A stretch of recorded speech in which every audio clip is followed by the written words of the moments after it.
ನಮಸ್ಕಾರ ಸ್ನೇಹಿತರೆ. ಶಾಸ್ತ್ರಗಳಲ್ಲಿ ಹೇಳಿರುವಂತೆ ವರ್ಷದಲ್ಲಿ ಕೇವಲ ಒಂದು ದಿನ ಮಾತ್ರ ಸ್ವರ್ಗದ ಬಾಗಿಲು ಭೂಮಿಗೆ ತೆರೆದಿರುತ್ತವೆ. ಆ ದಿನ ದೇವತೆಗಳು ಭೂಮಿಗೆ ಇಳಿಯುತ್ತಾರೆ. ಶ್ರೀ ವಿಷ್ಣು ಸ್ವತಃ ಭಕ್ತರ ಪೂಜೆಯನ್ನು ಸ್ವೀಕರಿಸುತ್ತಾರೆ. ಆ ದಿನವೇ ವೈಕುಂಠ ಏಕಾದಶಿ. ಆದರೆ ಈ ದಿನ ಒಂದು ಸಣ್ಣ ತಪ್ಪು ಮಾಡಿದರೂ ಪೂರ್ಣ ಫಲ ಸಿಗುವುದಿಲ್ಲ ಅಂತ ಶಾಸ್ತ್ರ ಎಚ್ಚರಿಸುತ್ತೆ. ಆ ತಪ್ಪು ಏನು? ವೈಕುಂಠ ಏಕಾದಶಿಯ ರಹಸ್ಯ ಏನು? ಇವತ್ತಿನ ಈ ವಿಡಿಯೋದಲ್ಲಿ ಸಂಪೂರ್ಣವಾಗಿ ತಿಳಿಯೋಣ. ವೈಕುಂಠ ಏಕಾದಶಿ ಯಾವಾಗ ಅಂದರೆ ಪ್ರತಿ ವರ್ಷ ಮಾರ್ಗಶಿರ ಮಾಸದ ಶುಕ್ಲ ಪಕ್ಷದ ಏಕಾದಶಿ ದಿನ ಬರುತ್ತೆ. ಅಂದರೆ ಈ ವರ್ಷ ಡಿಸೆಂಬರ್ 30 ಮಂಗಳವಾರದಂದು ವೈಕುಂಠ ಏಕಾದಶಿ ಬಂದಿದೆ. ಈ ದಿನ ಮೋಕ್ಷ ಏಕಾದಶಿ ಅಥವಾ ಸ್ವರ್ಗದ್ವಾರ ಏಕಾದಶಿ ಎಂದು ಕೂಡ ಕರೀತಾರೆ. ಪುರಾಣಗಳ ಪ್ರಕಾರ ಈ ದಿನ ವೈಕುಂಠ ಲೋಕದ ಬಾಗಿಲುಗಳು ತೆರೆಯಲ್ಪಡುತ್ತವೆ ಎಂಬುದು ಅತ್ಯಂತ ಮಹತ್ವದ ನಂಬಿಕೆಯಾಗಿದೆ. ವೈಕುಂಠ ಏಕಾದಶಿಯ ಮಹತ್ವ ಏನು ಅಂದರೆ ಪದ್ಮಪುರಾಣ ಮತ್ತು ವಿಷ್ಣು ಪುರಾಣದಲ್ಲಿ ಹೇಳಿರುವಂತೆ ಈ ದಿನ ಶ್ರೀ ವಿಷ್ಣು ಮಲಗಿರುವ ಯೋಗಾನಿದ್ರೆಯಿಂದ ಎಚ್ಚರಗೊಳ್ಳುತ್ತಾರೆ. ದೇವತೆಗಳಿಗೂ ಈ ದಿನ ಅತ್ಯಂತ ಪವಿತ್ರ. ಈ ದಿನ ಮಾಡಿದ ಒಂದು ಸಣ್ಣ ಭಕ್ತಿಯೂ ಕೂಡ 1000 ಪಟ್ಟು ಫಲ ನೀಡುತ್ತದೆ.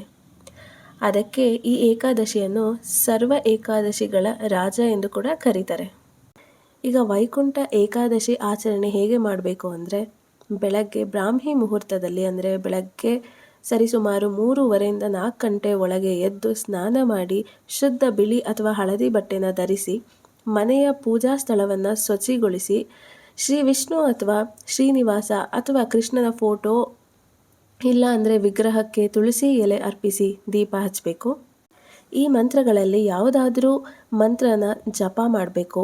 ಓಂ ನಮೋ ನಾರಾಯಣಾಯ, ವಿಷ್ಣು ಸಹಸ್ರನಾಮ ಅಥವಾ ಹರೇ ರಾಮ ಹರೇ ಕೃಷ್ಣ ಈ ಮಂತ್ರಗಳನ್ನ ಕನಿಷ್ಠ ಬಾರಿ 108 ಬಾರಿ ಜಪ ಮಾಡೋದು ಉತ್ತಮ.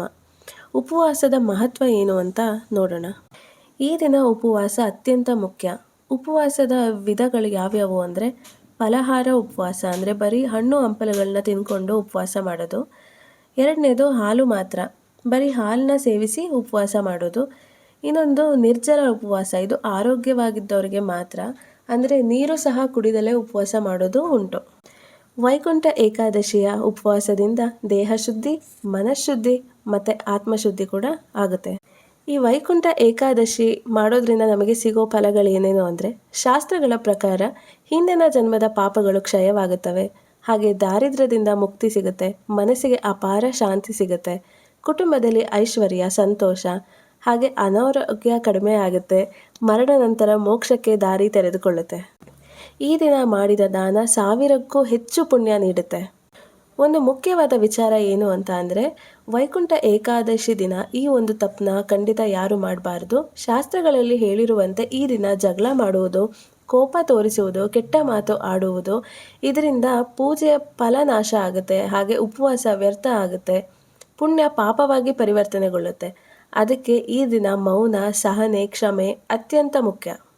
ವೈಕುಂಠ ಏಕಾದಶಿ ದಿನ ನಾವು ಏನೇನು ಮಾಡಬೇಕು ಅಂತ ನೋಡಿದ್ವಿ. ಈಗ ಏನು ಮಾಡಬಾರ್ದು ಅನ್ನೋದನ್ನ ತಿಳಿಸ್ತೀನಿ. ಮೊದಲನೇದು ಮಾಂಸಾಹಾರ ಸೇವನೆ ಮಾಡಬಾರ್ದು, ಹಾಗೆ ಮದ್ಯಪಾನ ಕೂಡ, ಅತಿಯಾಗಿ ನಿದ್ರೆ ಮಾಡಬಾರ್ದು, ಸುಳ್ಳು ಮಾತುಗಳನ್ನ ಹೇಳಬಾರ್ದು, ಹಾಗೆ ಬೇರೆಯವರಿಗೆ ಅವಮಾನಿಸಲೂಬಾರ್ದು. ಈ ದಿನ ಈ ಯಾವ ತಪ್ಪುಗಳನ್ನ ಸಹ ಮಾಡೋದಕ್ಕೆ ಹೋಗಬೇಡಿ. ಸಾಧ್ಯವಾದಷ್ಟು ಭಕ್ತಿ, ಜಪ, ಧ್ಯಾನ, ಧರ್ಮ, ಕಥೆಗಳು ಹೇಳುತ್ತಾ ಕೇಳುತ್ತಾ ದಿನನ ಕಳಿಬೇಕು. ವೈಕುಂಠ ಏಕಾದಶಿಯಲ್ಲಿ ದೀಪ ದೊಡ್ಡದಾಗಿರಬೇಕಿಲ್ಲ, ಭಕ್ತಿ ಶುದ್ಧವಾಗಿರಬೇಕು. ವೈಕುಂಠ ದ್ವಾರ ದರ್ಶನದ ಮಹಿಮೆ. ವಿಷ್ಣು ದೇವಾಲಯಗಳಲ್ಲಿ ಈ ದಿನ ವೈಕುಂಠ ದ್ವಾರ ತೆರೆಯಲಾಗುತ್ತದೆ. ಈ ದ್ವಾರದಿಂದ ದರ್ಶನ ಮಾಡಿದರೆ ಜನ್ಮ ಜನ್ಮಾಂತರದ ಬಂಧನ ಕಳೆಯುತ್ತದೆ ಎಂದು ಭಕ್ತರ ನಂಬಿಕೆ. ಬಹುತೇಕ ಜನ ಮಿಸ್ ಮಾಡುವಂತಹ ವಿಷಯ ಇದಾಗಿರುತ್ತೆ. ದ್ವಾದಶಿ ಪಾರಣೆ ಅಂದರೆ ಉಪವಾಸ ಮುರಿಯೋದು. ಏಕಾದಶಿ ಉಪವಾಸ ಫಲ ಸಂಪೂರ್ಣವಾಗಿ ಸಿಗೋದು ದ್ವಾದಶಿ ದಿನ ಪಾರಣೆ ಮಾಡಿದಾಗ ಮಾತ್ರ. ಅಂದರೆ ದ್ವಾದಶಿ ಬೆಳಗ್ಗೆ ತುಳಸಿ ಎಲೆ ಹಾಕಿದ ನೀರು ಅಥವಾ ಹಾಲು ಅಥವಾ ಅನ್ನದಿಂದ ಉಪವಾಸ ಮುರಿಬೇಕು. ದ್ವಾದಶಿ ದಿನ ಪಾರಣೆ ಮಾಡದೇ ಇದ್ದರೆ ಏಕಾದಶಿ ವ್ರತ ಪೂರ್ಣ ಆಗೋದಿಲ್ಲ ಅಂತ ಶಾಸ್ತ್ರ ಹೇಳುತ್ತೆ. ವೈಕುಂಠ ಏಕಾದಶಿ ದಿನ ತುಳಸಿ ಎಲೆಗಳ ಮಹತ್ವ ತುಂಬಾ ಇದೆ. ಈ ದಿನ ತುಳಸಿ ಎಲೆಗಳನ್ನು ಶ್ರೀ ವಿಷ್ಣು ಪಾದಗಳಿಗೆ ಅರ್ಪಿಸಿದರೆ ನೇರವಾಗಿ ವೈಕುಂಠಕ್ಕೆ ಹೋಗುತ್ತಾರೆ ಅಂತ ನಂಬಿಕೆ. ಆದರೆ ಏಕಾದಶಿ ದಿನ ತುಳಸಿ ಕೀಳಬಾರದು, ಇಂದಿನ ದಿನವೇ ಕಿತ್ತಿಟ್ಟುಕೊಂಡಿರಬೇಕು. ವೈಕುಂಠ ಏಕಾದಶಿ ಅಂದರೆ ಮನಸ್ಸಿನ ಶುದ್ಧೀಕರಣ ದಿನ. ಈ ದಿನ ಹಳೆಯ ದ್ವೇಷನ ಬಿಡಬೇಕು, ಕ್ಷಮೆ ಕೇಳಬೇಕು, ಮತ್ತು ಯಾವುದಾದ್ರೂ ತಪ್ಪು ಮಾಡಿದರೆ ಮನಸ್ಸಿನಲ್ಲಿ ಪಶ್ಚಾತ್ತಾಪ ಮಾಡಬೇಕು. ದೇವರು ನೋಡುವುದು ಆಡಂಬರದ ಭಕ್ತಿ ಅಲ್ಲ, ಹೃದಯ ಶುದ್ಧತೆ. ಏನೇ ದಾನ ಧರ್ಮ ಮಾಡಿದರೂ ಈ ದಿನ ತುಂಬ ವಿಶೇಷವಾದ ಫಲ ಸಿಗುತ್ತೆ. ಅನ್ನದಾನ, ಬಟ್ಟೆ ದಾನ, ತುಳಸಿ ಗಿಡ ದಾನ, ಏನೇ ಮಾಡಿದರೂ ಓಂ ನಮೋ ನಾರಾಯಣ ಅಂತ ಮನಸ್ಸಿನಲ್ಲೇ ಜಪ ಮಾಡಬೇಕು. ಸ್ನೇಹಿತರೆ, ವೈಕುಂಠ ಏಕಾದಶಿ ನಮಗೆ ದೇವರು ಕೊಡುವ ಅಪರೂಪದ ಆತ್ಮಶುದ್ಧಿಯ ಅವಕಾಶ. ಈ ದಿನ ಸಾಧ್ಯವಾದಷ್ಟು ಶ್ರದ್ಧೆಯಿಂದ ಆಚರಿಸಿ ಶ್ರೀ ವಿಷ್ಣುವಿನ ಕೃಪೆಗೆ ಪಾತ್ರರಾಗೋಣ. ಈ ಮಾಹಿತಿ ನಿಮಗೆ ಉಪಯೋಗ ಆಗಿದೆ ಅಂದರೆ ಲೈಕ್, ಶೇರ್ ಮತ್ತು ಸಬ್ಸ್ಕ್ರೈಬ್ ಮಾಡಿ. ಓಂ ನಮೋ ನಾರಾಯಣಾಯ.